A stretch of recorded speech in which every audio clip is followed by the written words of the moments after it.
కవరులోంచి ఉత్తరాలతో పాటు వచ్చిన శుభలేఖ వంక రెప్పవాల్చకుండా చూస్తూ కూర్చుంది సురేఖ.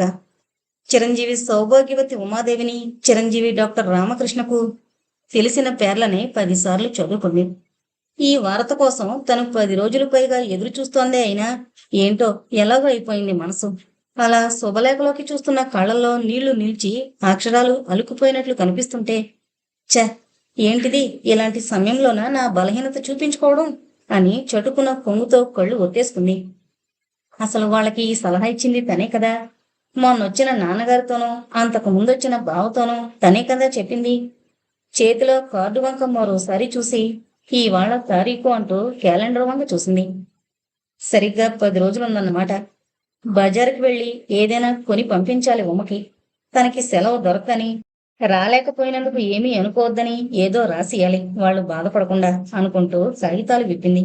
తల్లి, తండ్రి, ఉమ విడివిడిగా 3 కాగితాల మీద రాశారు. తనకి అంతగా సమ్మతంగా లేకపోయినా అత్తయ్య వాళ్ళు తొందర పెట్టడం వల్ల తప్పనిసరైందని, మళ్ళీ శూన్యమాసం, ఆ తర్వాత మూడమి అవి కావడం వల్ల అట్టే వ్యవధి లేకుండానే ముహూర్తం పెట్టాల్సొచ్చిందని వెంటనే సెలవు పెట్టి రమ్మని రాశారు రమణమూర్తి గారు. నువ్వు ఏదో కారణం చెప్పి రావడం మానిస్తే నా మనసు చాలా నొచ్చుకుంటుంది. ఈ రోజుల్లో ఇందులో తప్పేమీ లేదు. నువ్వు సిగ్గుపడాల్సింది లేదు. ఆ కళ్యాణ గడియ దానికి ముందుగా రాశాడు భగవంతుడు. సుభద్రమ్మ గారి పెద్ద కూతురికి చేయకుండా రెండో కూతురికి చేయలేదా? ఆ అనసూయమ్మ గారితో మాత్రం పెద్ద కొడుక్కి కాకుండా చిన్నవాడికి చేయలేదా? ఎంత సరిపెట్టుకుందామన్నా తనకే ఎలాగో ఉన్న బాధని వ్యక్తం చేయను లేక, కూతురికి ఓదార్పు మాటలు చెప్పను లేక సద్మతమయ్యే తల్లి ఆంతర్యం వెల్లడైంది వర్ధనమ్మ గారి ఉత్తరంలో. ఉమ సరే సరే, అద్దాల గాజులు, గద్వాలు, చోళీగుడ్డలు తెచ్చిపెట్టమంటూ రాసింది సమరంగా. అమ్మ అంత బలవంతం చేస్తున్నట్లు రాసిందెందుకు? నేను రానేమోనని వాళ్ళకేమైనా అనుమానంగా ఉందా? అయినా అసలు నేనెందుకు వెళ్ళాలి? నేను లేని లోటు అక్కడెవరికీ కనిపించదు అనుకుంది నిర్లక్ష్యంగా. ఈవాళో రేపో ఏదో బహుమతుకుని ఉమకి పంపించేస్తాను అని కూడా అనుకుంది. అలా ఆలోచిస్తూ కూర్చున్న కొద్దీ అర్థం లేని చిరాకు, కారణం లేకుండానే అందరి మీద కోపం రాసాగాయి. శ్యామల కూడా లేదు. ఒంటరిగా ఉండడం మరీ విసుగ్గా ఉంది అనుకుంటూనే మంచం మీద వాలి పడుకుంది. బాగా చీకటి పడ్డాక వచ్చింది శ్యామల షాపింగ్ ముగించుకుని. గదిలో లైట్ లేకపోతే నువ్వు లేవేమో అనుకున్నాను. తీరా చూస్తే తాళం లేదు. చీకట్లో తపస్సు చేస్తున్నావు ఏ దేవుని గురించి అంటూ లైటు వేసి చేతిలో ప్యాకెట్లు మంచం మీద పడేసి సురేఖ పక్కన కూర్చుంది. తల పడిపోతుంది. నాకు దేవుడితో పనిలేదు. దేవతవి నువ్వు ప్రత్యక్షమయ్యావుగా. ఓ తలనొప్పి మాత్రిచ్చి గ్లాసుడు కాఫీ కూడా తెప్పించిపెట్టు, మరింకేం వరం అడగను అంది. తను సాయంకాలం తాగలేదన్న సంగతి అప్పుడే గుర్తుకొచ్చింది. ఆ మాట పైకంటే శ్యామల 1,00,000 ప్రశ్నలు వేస్తుంది. ఓ మూల భోజనం వేళవుతుంటే కాఫీ ఏంటి? మాత్ర వేసుకుని మజ్జిగన్నం తిని పడుకో అంటూ అల్మరాలోంచి మాత్ర తీసి పూజలోంచి నీళ్లు గ్లాసులోకి పోసిచ్చింది. అవి తీసుకుని చాలా కొన్నట్లున్నావే అంది సురేఖ ప్యాకెట్ల వంక చూస్తూ. ఎల్లుండి నా పుట్టినరోజు కదా, నేను చీర కొనుక్కున్నాను. ఇది మామయ్య ప్రజెంటేషను అంటూ 2 ప్యాకెట్లు విప్పి చీరలు, జాకెట్టు గుడ్డలు మంచం మీద పరిచింది. వాటి అందం చూడమన్నట్లు. చూడగానే సురేఖ కళ్ళని ఆకట్టేసుకుంది ఓ చీర. లేత నీలం రంగు పట్టు చీర మీద నిలమిలా మెరుస్తూ జరీ బుట్ట, చుట్టూ అరచేతి వెడల్పున జరీ అంచు. చీర మడతలు విప్పి సురేఖ చూస్తుంటే మామయ్య డబ్బు ఖర్చుకి వెరవరు అంది శ్యామల పొంగిపోతూ. ఇలాంటి చీరే నేను ఒకటి తీసుకుంటాను, చాలా బాగుంది అంది సురేఖ మళ్ళా మడత పెట్టేస్తూ. కొనుక్కో, ఎంచక్క ఇద్దరం ఒకసారే కట్టుకుని వెళ్ళొచ్చు ఏ ఫంక్షన్కైనా. ఆహా, నాకు కాదు, మా చెల్లాకిద్దామని, తన పెళ్లి అంటూ టేబుల్ మీద సోలాక తీసి చేతికిచ్చింది సురేఖ అది చూడకుండానే. మీ చెల్లెలు అంటే కజినా? సురేఖ కళ్ళలోకి అనుమానంగా చూస్తూ అడిగింది శ్యామల. కాదు, స్వంత చెల్లెలే. అతను మా అత్తయ్య కొడుకే. మొన్న నువ్వు చూసావుగా. శుభలేఖ చూడగానే కలిగిన సంచలనం, ఉద్వేగం అప్పటికి సర్దుకోవడం చేత సురేఖ గొంతు సహజంగానే ఉంది. పెళ్లికి నువ్వు వెళతావా? సురేఖ కళ్ళలోకి కాకుండా గుండెల్లో గుచ్చుకుంటున్నట్లున్నాయి శ్యామల చూపులు. అంతేకాదు, నువ్వెలా వెళతావు? ఎంతకన్నా అవమానకరమైన విషయం మరొకటి ఉంటుందే. నువ్వు వెళ్ళవు, నాకు తెలుసని సవాల్ చేస్తున్నట్లుగా ఉన్నాయి. సురేఖ మనసు ఒక్కసారిగా ఎదురు తిరిగింది. ఏంటి వీళ్ళు? నేను నా చెల్లెలి అదృష్టాన్ని చూసి ఓరవలేననుకుంటున్నారా? రేపక్కడ నలుగురు ఆ మాట అనుకుంటారేమో. నా ప్రవర్తన వల్ల నాలో బలహీనత 10 మందికి వెల్లడించుకున్నదానవుతాను. నా బలహీనత వ్యక్తం కానివ్వను అనుకుంటూ, ఏం, ఎందుకు వెళ్ళను అంటూ ఎదురు ప్రశ్నించింది. అబ్బే, ఊరికి అడిగాలే అనేసింది శ్యామల. కోరి కోరి ఏ తల్లి తండ్రి తమ బిడ్డలకి అన్యాయం చేయాలనుకోరు. కొంతమంది అదృష్టమో మరి కొంతమంది దురదృష్టమో వాళ్ళని ఏమీ చేయలేని వారిగా నిస్సహాయులుగా నిలబెట్టేస్తాయి అని మనసుకి మరోసారి నచ్చజెప్పుకుని దృఢపరుచుకుంది. మాత్ర మింగిన తలనొప్పి తగ్గలేదు. శ్యామల బలవంతం మీద మజ్జిగన్నం తిని పడుకుంది. కాని ఎంతకీ నిద్ర పట్టలేదు. శ్రావణ మాసం ప్రారంభం కాగానే పెళ్లిళ్ల సందడి అన్ని ఊళ్లలోనూ మొదలవుతుంది. ఓ పక్క నుంచి వినిపిస్తోన్న సన్నాయి వాద్యం, మరో పక్క హోరెత్తించేస్తున్న రికార్డుల సంగీతము సురేఖ మనసును ఎలాగో అయిపోయేలా చేస్తున్నాయి. ఇంత సందడి నేనక్కడ భరించగలనా అనుకుంది ఒక్క క్షణం. ఇప్పుడు సెలవు దొరకదని రాస్తేనో అనుకుందొకసారి. ఛ, బాగుండదేమో అనే మరో ఆలోచన వచ్చింది. చివరికి ఒక నిర్ణయానికి రాకుండానే పొరుగు వాళ్ల కోడి ఇల్లెక్కి తీరుబడిగా కూయడం ప్రారంభించింది.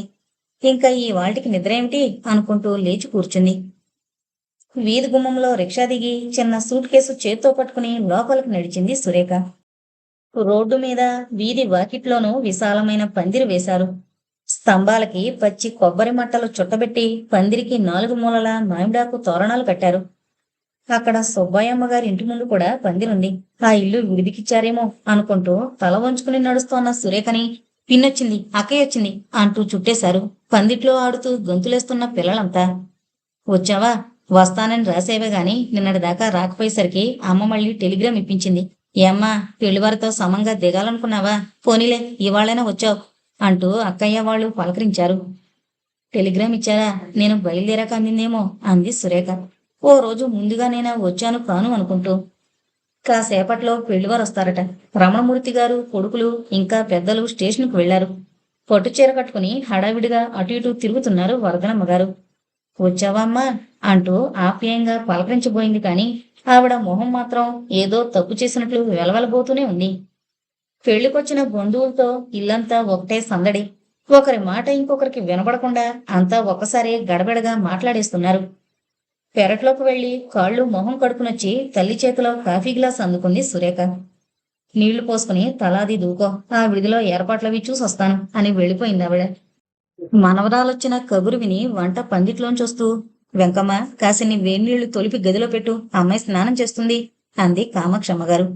ఓపిక లేకపోయినా ఆవిడ ఊరికే కూర్చోకుండా అన్ని పనుల మీద అజమాయిషీ చేస్తూ అటు ఇటు తిరుగుతోంది.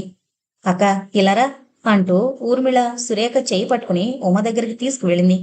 ఆ ఉదయమే పెళ్లి కూతుర్ని చేశారు. నుదుట కళ్యాణం బొట్టు, బొగ్గన చుక్క, కాళ్ళకి పారాణి, తలంటి స్నానం చేసిన పొడి జుట్టు వదులుగా జడలుకుంది. జడలో పట్టెడు ఎర్ర గులాబీల చెండు. చెల్లెలి వంక చూస్తూ ఒక్క క్షణం అలాగే నిలబడిపోయింది సురేఖ.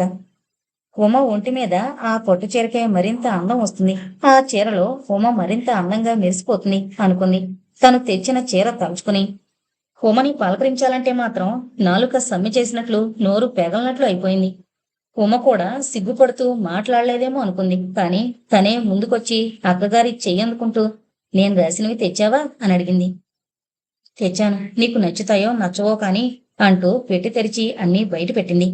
గద్వాల్ జాకెట్ గుడ్లు బాగున్నాయని మెచ్చుకుంది. ఎవరెవరికి ఏ జతిస్తే బాగుంటుందో ఎన్నిక చేస్తూ గాజులన్నీ ఊళ్ళో పెట్టుకుంది ఊర్మిళ. ఇది నీకు నా ప్రజెంటేషన్. చీర ప్యాకెట్టు ఉమ చేతిలో పెట్టింది సురేఖ. పరపర పై కవరు చింపి చీర పైకి తీసింది ఉమ. ఆ పిల్ల కళ్ళు తళుక్కుని మెరిశాయి. మెనీ మెనీ థ్యాంక్స్ అక్క. నాన్నగారు ఒక పట్టు చీర కొన్నారనుకో, జరీ మరీ గోరంతుంది. రేపిదే కట్టుకుంటాను. బ్లౌజ్ పీస్ కూడా బాగుంది అంటూ మురిసిపోతూ చీర మడతని భుజం మీద వేసుకుని అద్దంలో చూసుకుంది. నిలువున పెట్టుకుని చూసుకుని కట్టుకుంటే ఎలా ఉంటుందో అని ఊహించుకోసాగింది. సురేఖ స్నానమైనా చేయకుండా కబుర్లలో మునిగిపోయింది. అవతల పెళ్లివారొచ్చి విడిదిలో దిగారంటూ వార్త పట్టుకొచ్చారు సుందరం, సూర్యం. ఇంకా అలాగే ఉన్నావా? కాఫీ పలహారాలు పట్టించుకుని వెళ్ళాలి. కామాక్షి, ఊర్మిళ, మీరు రండి అంటూ వరదనమ్మగారు వాళ్ళని తీసుకుని వెళ్ళిపోయింది. కోడలు భారతి పసిపిల్ల తల్లి. పైగా ఆ పిల్లకి కొత్తగా వేయించిన టీకాలు పోకి బాధ పెడుతున్నాయి. అందుచేత ఆ పిల్లతోటే సరిపోతుంది ఆవిడికి. ఏదో పని మీదొచ్చి మళ్లీ హడావిడిగా విడిదికి వెళ్లబోతున్న రమణమూర్తి గారు సురేఖొచ్చిన వార్త విని పలకరించారు ఓసారి, గంభీరంగా ఉండడానికి ప్రయత్నిస్తూ. మర్నాడు ఉదయం 10 గంటలకి లగ్నం. తెల్లవారకుండానే మొదలైన సందడి నిమిషాలు గడుస్తున్న కొద్దీ మరీ గడబిడగా హడావిడిగా తయారైంది. ఎవరికి వారే లొడలొడ ఏదో చెప్పేసేవాళ్లు. ఆ పెళ్లి బాధ్యతంతా తమ భుజస్కంధాల మీదే మోసి భరిస్తున్నట్లు తను క్షణం విశ్రాంతిగా నిలబడితే ఎక్కడ పనులక్కడే ఆగిపోతాయేమో అన్న హడావిడితో ఇటు అటు తిరిగేవాళ్లుగా ఉంది ఇల్లంతా. ఎదుట నయా పైసా అంతా బొట్లు పెట్టుకుని, కాళ్ళకి పసుపు రాసుకుని, ఒంటెడు నగల బరువు ఓ పక్క నుంచి దిగలాగుతున్నా అవి తమ హోదా చిహ్నాలుగా తలచి సంతోషంగానూ గర్వంగానూ భరిస్తున్న ముత్తైదులతోనూ కట్టుకున్న చీరకి తొడుక్కున్న జాకెట్కి మ్యాచ్ అయిందో లేదో చూసుకుంటూ చీర కుచ్చేళ్లు చెదిరిపోకుండా ఉండుండి సర్దుకుంటూ ఆ సందడి కంతటికి ఒక అలంకారంగా మెల్లిగా తిరుగులాడే అమ్మాయిలతోనూ ఒకటే కోలాహలంగా ఉంది. కామాక్షి ఆరోగ్యం ఇంకా పూర్తిగా బాగుపడలేదు. అందుకే తను మరీ హైరాణ పడకుండా ఓ దగ్గర విశ్రాంతిగా కూర్చుంటోంది. గదిలో ఓ మూల పెట్టి మీద కూర్చుని పుస్తకం చదువుకుంటున్న సురేఖ వర్ధనమ్మ గారి కంటపడింది. ఏదో పని మీద వచ్చినావిడ అది అలాగే మర్చిపోయి పొట్టుచీర కట్టుకో, వాళ్ళంతా వచ్చే వేళ అయింది అంది. పర్వాలేదు, ఈ చీర బాగానే ఉంది అంది సురేఖ లేత గులాబీ పువ్వుల ఫుల్ వాయిల్ చీర వంక చూసుకుంటూ. వర్ధనమ్మ గారు మరేమీ చెప్పలేకపోయింది. ఉన్నట్టుండి ఆవిడ కళ్ళు రెండు చెమ్మగిల్లి గొంతులో చెప్పలేని బాధ సుళ్ళు తిరుగుతుంటే తనలోని బలహీనత ఎవరికంట పడరాదు అన్నట్టు ఓ పక్కకు వెళ్లి గబగబా కళ్ళు తుడుచుకుంది. ఏవమ్మా, రవికల గుడ్లు తెస్తానని ఇక్కడే ఉండిపోయావు అంటూ మరో ముత్తైదో లోపలికి రావడంతో మాట్లాడకుండా పెట్టి తెరిచి రవికల గుడ్డలు తీసుకుని మళ్లీ తాళం వేసేసింది. ఈవిడ పరిస్థితిని అర్థం చేసుకోగలిగిన ఆవిడ ఓ నిట్టూర్పు విడిచి బయటకు వెళ్లిపోయింది. తను అలా అంటీ ముట్టనట్లు ముభావంగా ఉండిపోవడం తల్లికి బాధ అనిపించడమే కాక నలుగురి విమర్శలకి కూడా గురవుతాననే భయంతో తల్లి వెనకే సురేఖ కూడా నడిచింది. ముహూర్తం అయిపోయింది. వచ్చిన వాళ్ళందరికీ ఊర్మిళ, కామాక్షి బొట్టు పెట్టి గంధం రాసి తాంబూలాలిస్తున్నారు. కామాక్షి కూతురు 6 ఏళ్ల పిల్ల పన్నీరు బుడ్డి తీసుకుని అదే పనిగా జల్లేస్తోంది. ఇంక చాలమ్మా చాలు అని అవతల వాళ్ళు చేతులు అడ్డం పెట్టుకుని బ్రతిమాలుతున్నా వినకుండా పన్నీరు చాలు కాని అందరికీ బొట్టు పెట్టు అంటూ కుంకుమరిన దాని చేతికిచ్చి తాంబూలం పళ్ళెం పుచ్చుకుంది ఊర్మిళ. వచ్చిన వాళ్ళు చాలా మంది ఉండడం చేత అక్కగారి ఒక్కతి వల్ల కావడం లేదని ఆ పిల్ల ఎట్నుంచి మొదలు పెట్టుకురావాలా అన్నట్లు ఒక్క క్షణం 4 వైపులా చక్రాల కళ్ళు తిప్పి చూసింది. చివరికి దోసెడు వెడల్పు జరి అంచు పట్టుచీర కట్టుకుని మెడలో 6 వరసల పలకసర్లు ఓ చేతికి స్క్వేర్ వాచి పెట్టుకుని తనకి దగ్గరగా ఉన్న ఆవిడ మొహాన్ని మెత్తేసింది 2 వేళ్లతోనూ తీసిన పట్టెడు కుంకాన్ని. తదేకంగా పెళ్లితొంతు చూస్తూ కూర్చున్న ఆ పూర్వ సువాసిని అమాంతం ఉలికిపడి కెవ్వుమనబోయి మళ్లీ తమాయించుకుంది. కాని చుట్టూ ఉన్న నలుగురు ఆ పిల్లని చివాట్లు పెట్టి అభమూ శుభమూ తెలియని పసిదాని చేతిలో కుంకుంబరిని పెట్టిన పెద్దవాళ్ళ కూడా 4 అక్షంతలు వేశారు. ఏమీ పట్టించుకోకుండా అలా కూర్చుండిపోతే బాగుండదని సురేఖ లేచొచ్చింది. ఆ అమ్మాయి చేతిలోంచి తాంబూలం అందుకుంటున్న ప్రతి ముత్తైదువా అయ్యో పాపం నువ్వా అన్నట్లు కళ్లల్లో గంపెడు సానుభూతి నింపుకుని చూడడం తను 2 అడుగులు అటు వెళ్లగానే పెద్ద కూతురికి చేయకుండా చిన్నదానికి చేయడం వర్ధనమ్మ గారికి బాధగానే ఉంది. ఇందాక ఆవిడ కళ్ళంట నీళ్లు పెట్టుకుంటుంటే చూశాను అని ఒకరు, అయినా కాస్త ఛాయ్ తక్కువన్న మాటే గాని ఈ పిల్ల బాగానే ఉంటుంది మరి అని ఇంకొకరు, రుక్మిణమ్మైనా కాస్త మంచి చెడ్డ ఆలోచించాల్సింది, ఈ పిల్లనే చేసుకుంటే ఎంత లక్షణంగా ఉండేది అని మరొకరు. ఇలా గుసగుసలు పోవడం స్పష్టంగా సురేఖ చెవుల్లో పడ్డంతో ఆ అమ్మాయి ఒంటి నిండా తేళ్లు జరులు పాకినట్లయింది. అక్కడ క్షణం కూడా నిలవబుద్ధి కాలేదు. ప్రపంచంలో అంతా అప్సరసలే ఉండరు. నేను కురూపిని కుంటిదాన్ని కాదు. నాలో ఎలాంటి లోపం లేదు. ఇంక నేనెందుకు సిగ్గుపడాలి అని అది వరకు ఎన్నోసార్లు తనని సమాధానపరుచుకుని నాకేం తక్కువ అనే ఆత్మ గౌరవంతో నిటారుగా నిలబడాలని నిశ్చయించుకుంది. కాని ఈ వాళ్ళ మాటల వల్ల గాయపడిన హృదయం, భగవంతుడా, నన్నెందుకు ఓ సౌందర్య రాశిలా సృష్టించలేదు? నీకు నేనేం అపకారం చేశాను? నలుగురిలో నన్నిలా అవమానాలు పాలు చేసి నువ్వు వినోదం చూస్తూ కూర్చుంటావా అంటూ కనిపించకుండా దాక్కున్న దేవుణ్ణి వెదికి పట్టుకుని కసితీరా నిలదీసి అడగాలనిపించింది. ఛ, నేనసలు ఈ పెళ్లికి రాకుండా ఉండాల్సింది. వాళ్ళు ఏమనుకున్నా నా చెవులు పడేవి కావు అనుకుంటూ గదిలోకి వెళ్లిపోయి అక్కడ పసిపిల్లని భుజం మీద వేసుకుని నిద్రపుచ్చుతోన్న వదిన గారితో, నువ్వు వెళ్ళి అక్కడ పనేదో చూడు, నేను పాపని నిద్రపుచ్చుతాను అని తీసుకుంది. కాసేపటి తర్వాత వివాహపు తంతంతా ముగిసింది. భోజనాల హడావిడి కూడా అయిపోయింది. సాయంకాలం రిసెప్షన్ సమయంలో ఉమామహేశ్వరం గారి తమ్ముడు కూతురు మద్రాసులో కొన్నాళ్లు భరతనాట్యం నేర్చుకుందట. ఆ పిల్ల ప్రోగ్రాం ఏర్పాటు చేశారు. బద్ధకంగా ఒళ్ళు విరుచుకుంటూ లేచి జడ వేసుకుంది ఉమా. స్నానానికి వెళ్లబోతుంటే అప్పుడే ఫుల్ సూట్లో ముస్తాబై వచ్చిన రామకృష్ణ, నేను హైదరాబాదు నుంచి తెచ్చిన చీర కట్టుకో అన్నాడు. ప్రత్యేకం ఆ విషయం చెప్పడానికే వచ్చినట్లు. అతను కోరిన విధంగానే ముస్తాబైన ఉమ బయటికి రావడానికి సిగ్గుపడుతున్న దానిలా గదిలోనే కూర్చుండిపోయింది. ఇంట్లో అంతా పలహారాలు చేసేవాళ్ళు, కాఫీలు తాగేవాళ్ళు, ఎవరి గొడవలో వాళ్ళున్నారు. అటు ఇటు చూసి ఎక్కడా కనిపించక తలుపు కొద్దిగా తెరిచి చూసి, "అమ్మ దొంగ, ఎక్కడున్నావా?" అంటూ లోపలికొచ్చాడు. ఉమ బెదురు చూపులు చూస్తూ ఏదో అనబోతుంటే ఆమెని మాట్లాడనివ్వకుండానే కొంగుపట్టి గబుక్కున దగ్గరికి లాక్కుని చటుక్కున పెదవుల మీద ముద్దు పెట్టుకున్నాడు. ఆ కౌగిలిలో ఉక్కిరిబిక్కిరైపోతున్న ఉమ, "అక్కయ్య" అంది ఇబ్బందిగా. అప్పుడు అతని దృష్టిని గది నాలుగు మూలలా ప్రసరింపజేశాడు.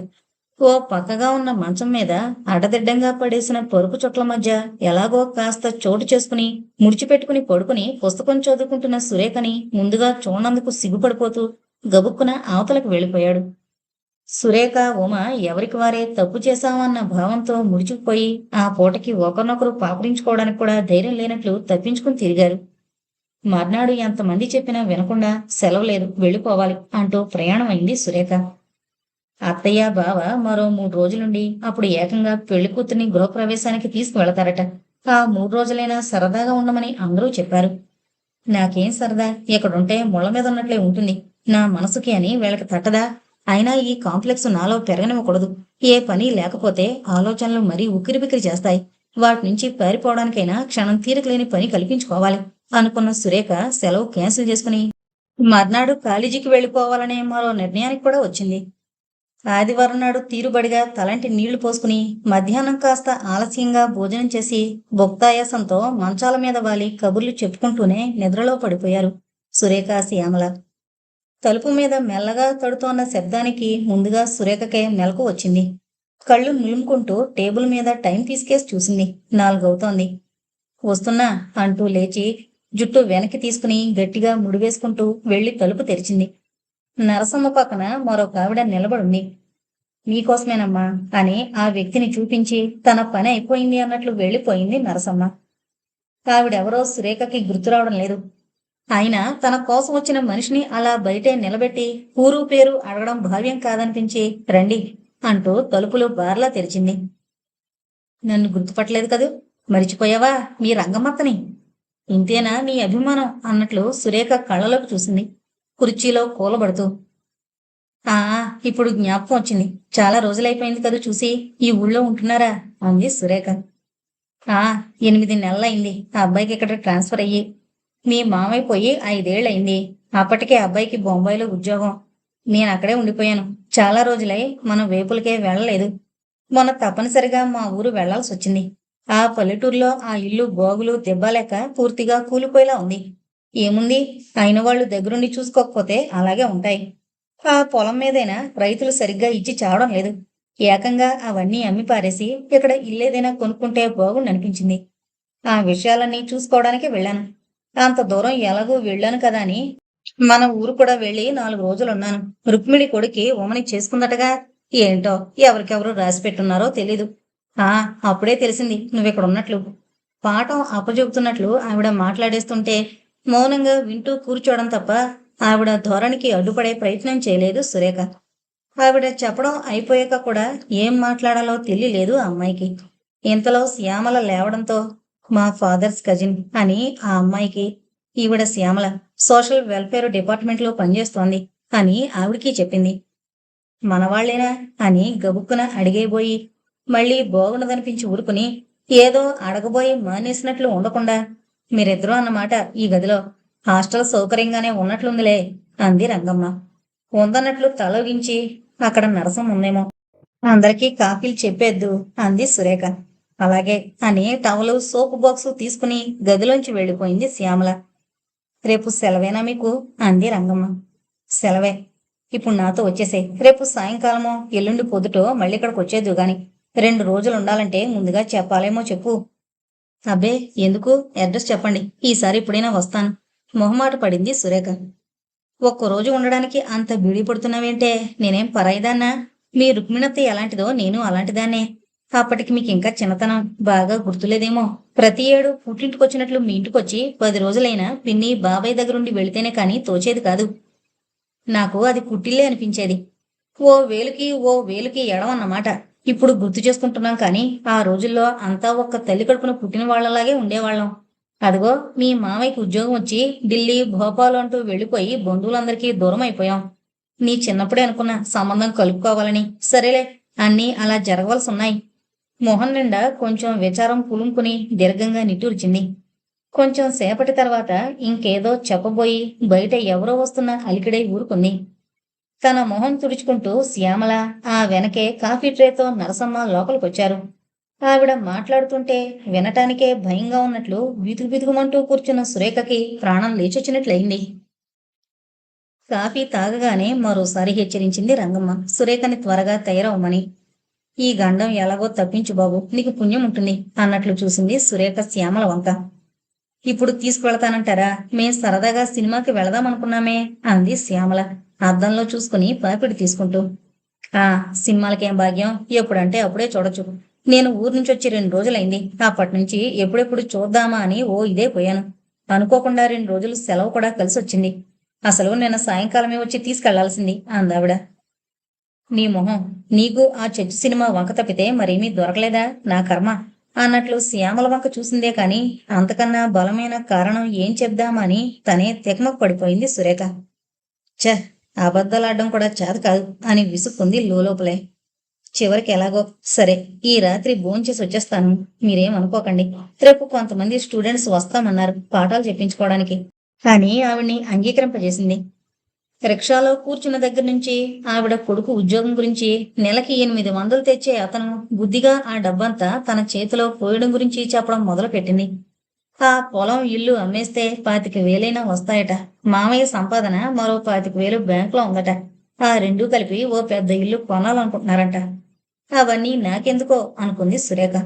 కబుర్లు చెబుతూనే రోడ్డు మీద ఓ కన్ను వేసి ఉంచిన ఆవిడ, ఆ ఇటు కుడిపక్కకు తిప్పు, ఆ 3 ఇల్లే అంటూ రిక్షా అబ్బికి గుర్తు చెప్పింది. అదో చిన్న డాబా.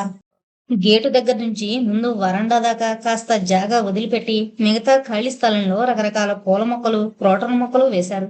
బాటకి 2 వైపులా దీర్ఘ చతురస్రాకారంలో ఉన్న చామంతి మళ్ళు మరీ మనుషుల్లో ఆకట్టేసుకుని అడుగు ముందుకు పడనివ్వకుండా చేస్తున్నాయి. ఎక్కడా ఆకనేది కనిపించకుండా పచ్చగా పసుపారబోసినట్లు మెడంతా అల్లుకుపోయిన చామంతులను చూసి పరవశించిపోయింది సురేఖ. అప్పటికే తాళం తీసి రంగమ్మ లోపలికి వెళ్ళిపోవడం వల్ల బాగుండదు అన్నట్లు తను లోపలికి వెళ్ళింది.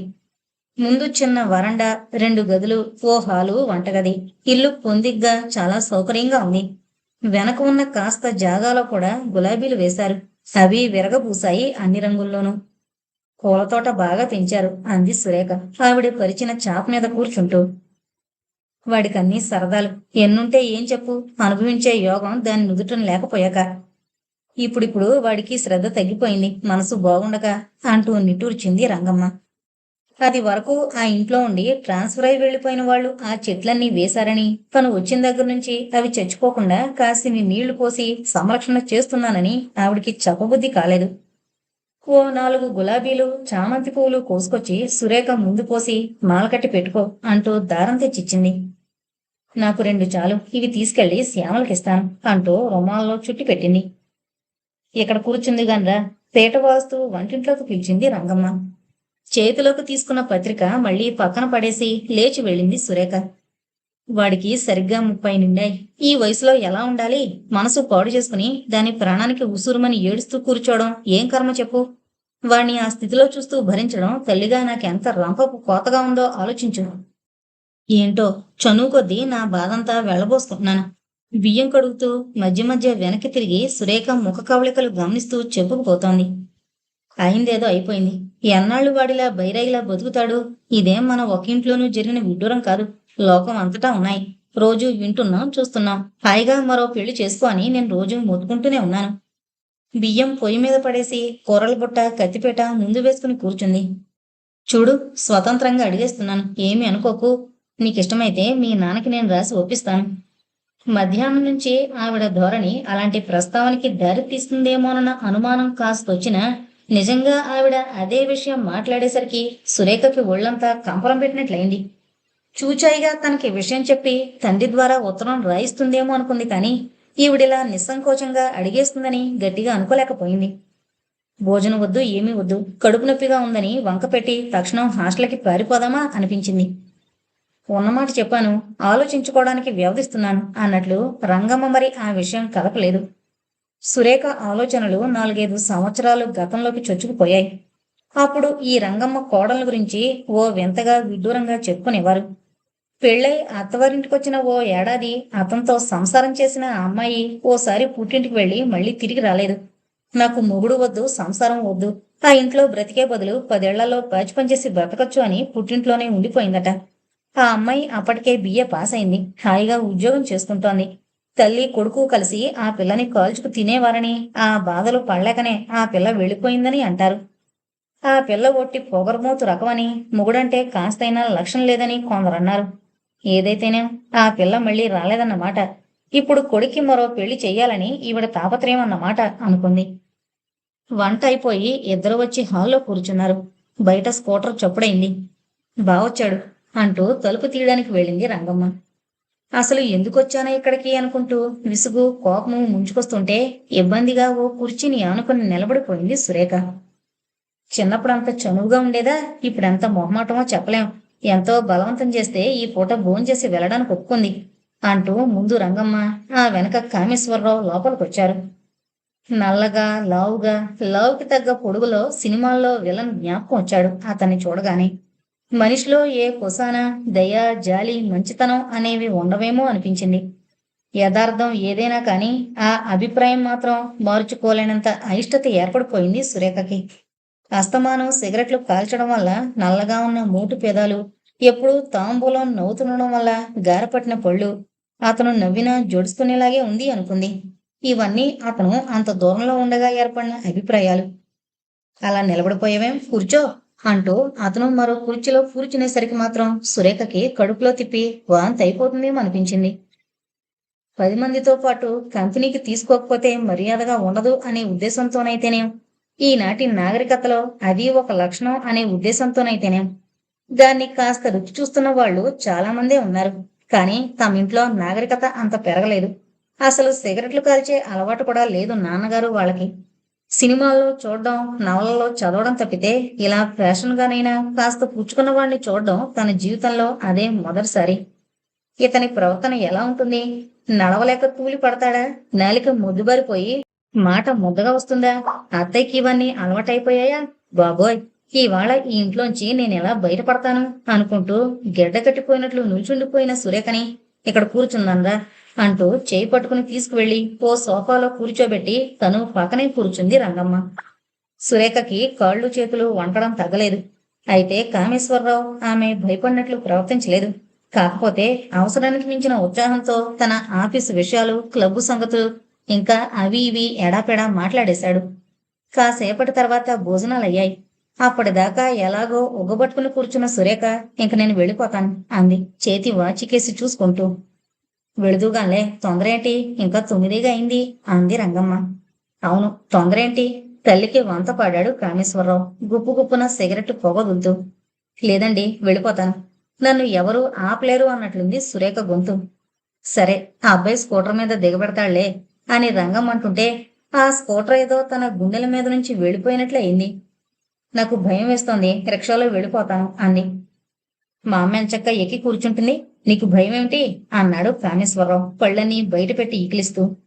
నువ్వే శతాబ్దానికి చెందిందానివి అని వెక్కిరిస్తున్నట్లున్నాయి అతని నవ్వు చూపులు. నేను ఇలాగే అనుకున్నాను, కానీ ఎక్కి కూర్చుంటే బాగానే ఉంది, భయం వేదు. ఈ రిక్షా వాళ్ళతో బేరాలు చేసే బదులు, బస్సు కోసం గంటల తరబడి క్యూలో నిలబడే బదులు నా ప్రాణానికి ఇదే హాయిగా ఉందని ఆవిడ చెబుతుంటే, ఏమో బాబు, నాకు భయం. అలా వెనక కూర్చున్న వాళ్ళని చూస్తేనే నాకు కళ్ళు తిరిగినట్లుంటుంది అంది సురేఖ. సరే, రిక్షా ఎక్కించి వస్తాను అని ముందుకు నడిచాడు కామేశ్వరరావు. వెనకగా నడుస్తున్న రంగమ్మ, మిమ్మల్ని ఇద్దరినీ ఇలా చూస్తుంటే నా ప్రాణం ఎంతో హాయిగా ఉందే అమ్మాయి. నేను చెప్పింది ఆలోచించు, నువ్వు కాదనవు నాకు తెలుసు. చూస్తున్నావుగా బావ ఎలా అయిపోయాడో. బాధ మరిచిపోవడానికి వాడివన్నీ అలవాటు చేసుకోవడం, ఇవన్నీ చూస్తూ నేనింకా ఎందుకు బ్రతుకున్నాన్రా భగవంతుడా అని నేను ఏడవని రోజు లేదనుకో. ఈ సంసారాన్ని గురించి తలచుకుంటుంటే బాధ తప్ప మరేమీ ఉండడం లేదు నాకు. వాడికింకా మంచి రోజులు వచ్చాయేమో అనిపిస్తోంది. గొంతులో ఏడుపు, రవ్వంత ఆశ జోడించి సురేఖ చెవిలో చెప్పినట్లే మెల్లగా అంది. సురేఖకి ఒంటి నిండా కారం రాసుకున్నట్లే ఉంది. పైకి ఏమీ అనలేక ఛ ఏంటిది అనుకుంటూ ముందుకు చూసింది. అతనికి వినిపించి ఉండదులే అని మరోసారి ధైర్యం చెప్పుకుని, అసలు ఆవిడ ధోరణిని వినిపించుకోనట్లే తల వంచుకుని ముందుకు నడిచింది. గేటు దగ్గరే ఎదురైంది ఓ ఖాళీ రిక్షా. ఎంత ఏంటి అని అడుగుతూ అక్కడ మరో క్షణమైన నిలవబుద్ధి కాలేదు. హిమాయత్ నగర్ ఉమెన్స్ హాస్టల్కి అని చెప్పి ఎక్కి కూర్చుంది. తరచూ వస్తుండు తల్లి కొడుకులు మరోసారి హెచ్చరించారు. రిక్షా 4 అడుగులు వెళ్ళాక హమ్మయ్య అని ఊపిరి పీల్చుకుంది సురేఖ. ఇప్పటిదాకా ఎంత భయం వేసిందని, అబ్బా ఏం మనుషులు బాబు అనుకుంటూ గుండ్ల మీద చేయి వేసుకుంది. రంగమ్మ గారు బ్రతిమాలి నవ్వుతూ కేకలేసి కంచం చుట్టూ వడ్డించినవన్నీ తినిపించినా 4 లంకణాలు చేసినంత నిస్త్రాణంగా ఉంది. హాస్టల్ ముందు రిక్షా దిగి డబ్బిచ్చేసి తన గదిలోకి వెళ్ళిందాక సురేఖ గుండెలు కుదుట పడలేదు. ఈ వాటి తన అనుభవం శ్యామలకి చెప్పాలని ఓసారి అనిపించినా మళ్ళీ ఆ ఉద్దేశం మార్చుకుని బట్టలు మార్చుకుని కాళ్ళు కడుక్కొచ్చి పక్క మీద ఒరిగింది.